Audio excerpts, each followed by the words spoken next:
I'm a state representative for the 54th Assembly District in Oshkosh, and I was the former mayor for Oshkosh. I signed on to the letter to extend the spur from Milwaukee up to Green Bay with stops in Fond du Lac, Oshkosh, Appleton. Green expansion is more than just a personal benefit for you. Absolutely. So why are you here today? Why are you on this train today with an Amtrak person sitting next to you and some of your closest friends behind you?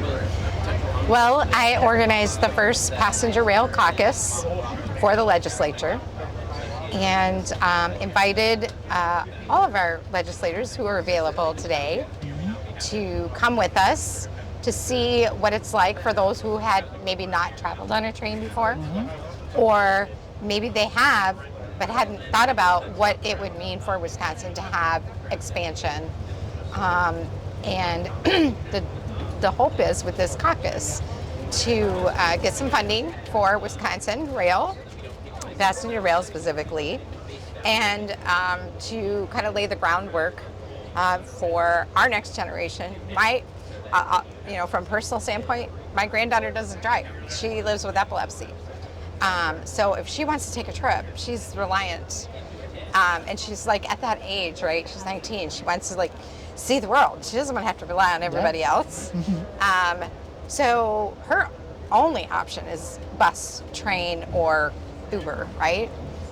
For that generation, so when I think about the state of Wisconsin and the young people who are not driving, who want to be on either their technology, or they are not interested in driving, or it's too expensive.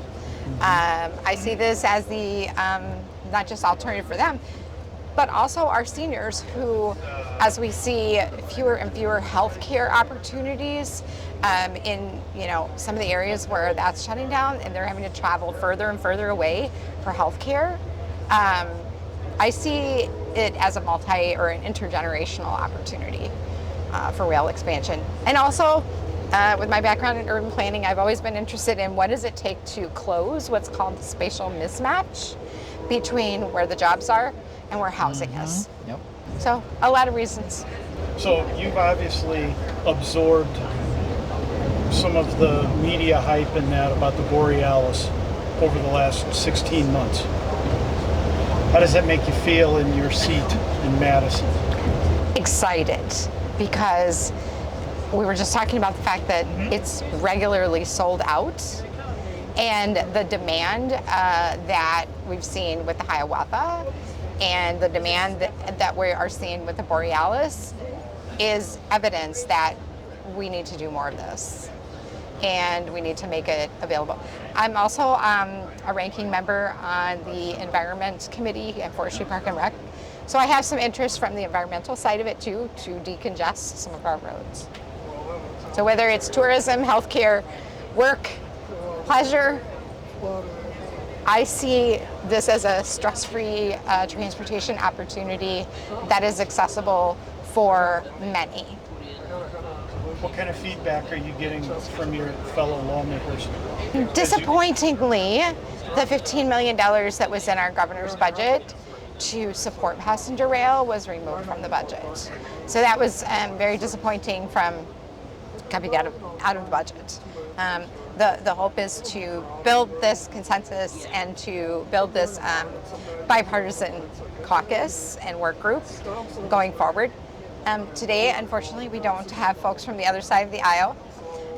Whether it was a scheduling issue or a choice, it's disappointing, but I do think that there are folks who are interested from the economic standpoint in seeing this as well.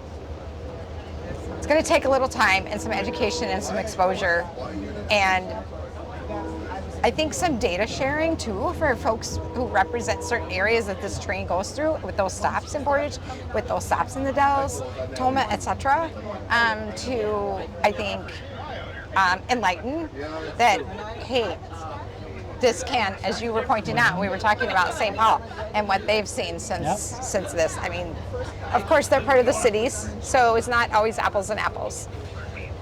I feel transportation would always bring economic growth into the communities that it stops in. I think in the larger scheme of things, you know, you got to think about what it looks like in the future. You know, like anything that the more you provide opportunities and more options, the more people will flock to the service. Looking at expansion is the key. The more frequencies will always lead to more riders. As we look at, you know, if there's only 2 options right now in the day, it's just an example.